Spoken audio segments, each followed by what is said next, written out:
Can you imagine what it feels like working in a car park every day, notwithstanding the weather? Scorching sun in the summer, very cold days in the winter, wet days in the spring. Every day you need to show up.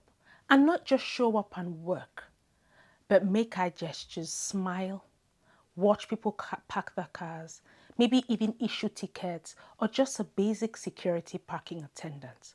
Or the person who will tap people, check them while they enter executive buildings, or high profile offices, or even the courts, places that you look and you envy them, but deep down, you know that you're probably as educated as any of those people if you had the opportunity. And you look and start feeling sorry for yourself, but you have no choice. Do you know what it means to wake up in the morning, go to work with a bad back, stand for hours in Aldi, in Lidl, in Asda, in Tesco, all of these Walmarts, smiling at customers, but feeling sorry for yourself as working in a minimum wage job?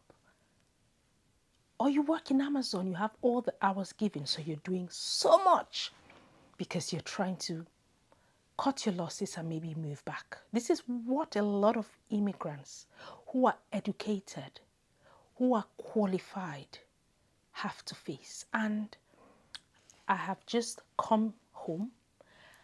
This is my work shirt. I've literally just walked in, not seen anybody, and put my camera up because I have come back from being away for 2 days. So for context, I work far from the town that I live in. So I go to work. Sometimes I spend a day or two. Sometimes I do a round trip, but most times I stay away. So I stay in a hotel or wherever in accommodation. And for the past of almost a year, I park at the same place. So I have a car park paid for. I get there every morning and I meet this parking attendant. I've really never had a long conversation. It's more of like a nod. Obviously, I go just once a week, so I see him maybe once every week, and I skip some weeks that I don't go. So, but I know of him. So if I saw him, I'll make him out, right? And there's this courtesy, this unspoken rule for me. Whenever I see somebody who looks like me, like an African or a black person, I kind of just give that smile, that wave. And this guy would just give me the nod, and he was like, "Oh, good morning, good morning." So I knew he was probably African. And I never really put much thought into this meeting. Today was surreal. It's extremely warm. You can see that I'm a bit sweaty, but I did not want to get comfortable in case I lost my trail of thoughts. It was so warm today, almost 30 degrees in the UK. And I went to work yesterday. It's a Thursday today. I don't know when you're going to watch this video, maybe Saturday. I got there very early. This man probably starts work like 7 because I get to work most times for 7. I leave home really early, drive almost 2 hours, get to work, and then I get ready while I'm in the car, take my bags out, leave my car there, close it secure. It's a secure car park. That's what it's an attendant. And I go into the office. So from there, if I'm going to my accommodation, I'll just get an Uber so that I don't have to pay parking in the city center. So it works for me. So my car is there for 2 days. I did that yesterday and he saw me, he nodded. So today I've had a very stressful 2 days. Stressful, I'll take that with a pinch of salt because that's what we all experience. So most people who work to survive, or most people's jobs are stressful to them. And I had loads, probably among those 2 days, I've had like 14 meetings, and they're so intense. They require my mind sharp. So I was feeling sorry for myself. I was pulling my box because I left the box in the office from my hotel this morning, and I was dragging into the car park, and I was literally just cursing out this place. I'm like, gosh, when is this rat race going to end? I'm tired. I was just dragging my box and I saw a friend, but this time he was next to my car. So he's like, hello. And for the first time we exchanged pleasantries. I'm like, hi. He's like, hello, how are you? I said, naturally, I said, tired. I cannot wait to get home. He said, you are blessed. I said, thank you. He said, I mean it. You are blessed. I've watched you, he said, for many months. And every time I see you park your car, you're so put together. You always look dressed well. You smell nice. You leave the car, work. You have your same briefcase every day and you go into the office. And I look at you and I wasn't sure if you're my African sister, but speaking to you now, I can see you one of us. I am very proud of you. Oh my God, I was literally wailing, like tearing up, because I just imagined how I was complaining about having meetings. These are meetings that, although I complain, they give me some sort of satisfaction because I solve the problem. I think about the wages. I think about how lucky I am to even have what I have. Sorry, my darling. Just give me a minute. Sorry. And I see somebody who has been watching me and feels like I am extremely lucky. Immediately, everything that I thought was a burden, I flipped it round as a blessing. And I said, oh, thank you. And I just stood there and he said, when I see you every day, I don't know what you do. Do you enter that building? And I said, yes. Like, you enter that building? I said, yes. It's like, oh, I cannot shake your hand, but I am so proud of you. Well done. I'm sure your parents are proud of you. How did you get this? And I watched, he said, only thing I wish for my kids to be like that. And I began to think, maybe this man has watched my channel. So I said, do you know me? He's like, no. Very friendly. You always smile at me. You don't look down at me because I work as a car park attendant, like a parking attendant. So I've always admired that simplicity. So today that we had a chance, I decided to tell you that and I asked, I just engaged. I just held my back. I was really, really emotional. I am easily moved when I see people struggling. And he said, I didn't mean to. I said, no, no, no, you must have something in your mind. Tell me more. And we sat there and we talked for 15 minutes. So I left work a bit early to beat the traffic. But I couldn't help him. He said, I work 6 days a week. He said, the only day I have is either a Sunday or a Saturday because it's a 24-hour car park. And that car park has 11 floors. He has to go to each floor every couple of hours just to check for security reasons because people pay to use the car park, to check for vandalism or whatever, and it's a shift. And this man said, you see my legs? I don't feel anymore. I've been a car park attendant doing this sort of work for almost 13 years. I said, excuse me? He said, yes, I have to. He said initially he would never imagine that he would carry on doing this long term. And then he told me that he was from Zimbabwe. And he left Zimbabwe and went to Belgium when he was about in his maybe late 20s. So I began to form an image of his age, knowing that he was probably in his late 50s. He looked a lot older, with all due respect. He looked tired. That's somebody's father. And he showed me his legs. They were swollen. Showed me his legs. They were visibly swollen. He removed his shoes. He was so done. He said, I'll finish work at 7. I do 12-hour shifts. My wife works in a care home and we are struggling still with our 3 kids.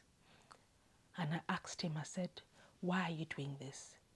And then he laughed. He said, do you know that I have a degree in, I think, if it's not electrical engineering, something he did in Zimbabwe before he left. He was working then with an automobile company. And suddenly, there were a lot of people who were traveling abroad. And his family said, it's a good opportunity. You are educated. You are the only person to look after everybody. And they processed his documents. He got admission and went. He never went to the school because he was in Flemish, because he was in Belgium, in Dutch, different language. And when he got there, before he even knew what to do, his eyes opened. It was like 3 years had gone. He was working in a farm. Then he was telling me his story. I just thought, do you really know me? Do you watch my channel? I didn't say that, but for him to open up, it means that he's had enough. He looks so tired. Bless his heart. And he said he did that and He just got used to the life. He will eat good food. He started sending money back home. My parents are like, we told you. We told you you succeed. He was doing everything under the sun to provide food to his family. And after a few years, he brought his wife. He met somebody through connection and brought her to Belgium. And long story short, he did that job for almost 13 years, working in, I think, like fruit picking. And his wife came, she too joined him. But she said to him, I've heard that there are opportunities in the UK because of the language barrier. And they came to the UK, he said, about 13 years ago. So like in 2014, he mentioned. And his kids at that point, he had 2 kids. They were still young. I think the last was about 6. So he came to the UK and was hoping for greener pastures. He said to me when he came, because he just came straight in, nobody could house him. He had some savings. He tried to enroll in school. His wife is like, we're trying to survive with our kids. You want to go to school? So since then, this man has done warehouse jobs. He's driven Uber because he used to drive there. He's done everything possible and found himself in this job because he was a permanent staff working at least in a particular place near his home where he could put in 12 hours a day. And he's planning to save up and go back. He said he's not bought himself a new outfit for himself or his wife in 5 years because they're keeping the money to go back. His kids, luckily, one of them is university now. So he's just so happy. And that's why when he sees me and he has a daughter, he just hopes that will be his daughter one day because he has given up on himself. Why I'm doing this video now before I forget, because I hear all sorts, but I always forget after a while, is for 2 reasons. If you are watching this, you are in this situation, you're doing a job that you believe you're more qualified for, but you feel like you cannot go back home because you have nothing, your family depend on you, you feel like you'll be an embarrassment, please take a step back and don't care about anybody, because if you develop backache, you develop, like this man has some problem with his legs now, you can work. Do you know what it means to work in a care home? You have left your good job back home, maybe like an exec. You've maybe worked in an oil company and then you came to this madness in the UK 5-6 years ago when the borders opened for care workers, support workers, and you're now working in a care home, changing people's diapers who don't really care about you. People who, if they were okay, they will not let you touch them. They even in their vulnerable state still tell you that they don't want you to look after them. You make cup of teas, you have conversations, and you look at yourself and they talk about their children who are doctors, who are lawyers, who are solicitors, who are in the military, who are engineers, who are top execs, business people. And that used to be you. But you have to buckle up. You have to just keep it in your mind, smile, and get paid. Before you come here, please do your research. Don't live your good life. My message will remain consistent.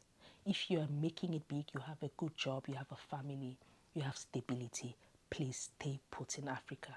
We all will come back one day and we'll meet you. It's not secure. There are issues to be fixed, but please weigh your options, because mental health, struggling, you cannot put a price tag to it. So my battery was low. I had to change my batteries. So when I was doing that by the side, although it was painful because it was not where I thought I'll be, I knew that during the day I had a high-powered job. But there were a few instances where I cried. And I thought, how do people who are in my situation but don't have the day job that I have, who are educated but cannot find themselves in the system, they just are not able to break through. How do they cope daily to keep appearing, keep giving back and staying here for years? If I did not have what I had at the time, and it was so painful because I would meet families And I was giving it my all. At some point, it became therapeutic for me to have these conversations with older people. So I'll go to homes, give them medication, sometimes personal care that I cannot talk about now. But I did that. I remember it was to the clock. After I got my last pay slip for my 6th month, I never took any calls from the agency, and they kept calling to say there were families who I would speak to, and they're like, "Oh, you sound really educated." And then I told them about myself, being an immigrant, and my education and my day job. They're like, "Why are you doing this?" And I tell them why. They say, "If my kids were as ambitious as you." And those little conversations made me feel better, but not everybody's lucky to have that bounce back. So it was very humbling as well. Anyway, I want to just wrap this up by saying, if you feel trapped, please don't. It's never too late. If you feel trapped, if you feel like your life has ended, honestly, if this man I met today, I have his name, I didn't exchange contacts, but I know I can always see him. And if he is watching whatever falls across this video, I respect you, the fact that you could open up, and I know that you're going through a lot. And you might just be you, but there are loads of people that feel like you. And they keep staying here to retirement because they're scared of going back with nothing after he's been abroad now cumulatively across Belgium and the UK for almost 30 years. And he's saying to me now that he's meant to retire soon. He doesn't know what to do. And this big man stood there and was almost crying. And I said, people are going through a lot. Let's show compassion in different ways. I don't know how to help, but it's not about money. It's about mental liberation. It's about me trying to help people before they become another casualty in our systems. And if you're already here, you're not stuck. If your country is stable, even if you've saved a little bit, go back.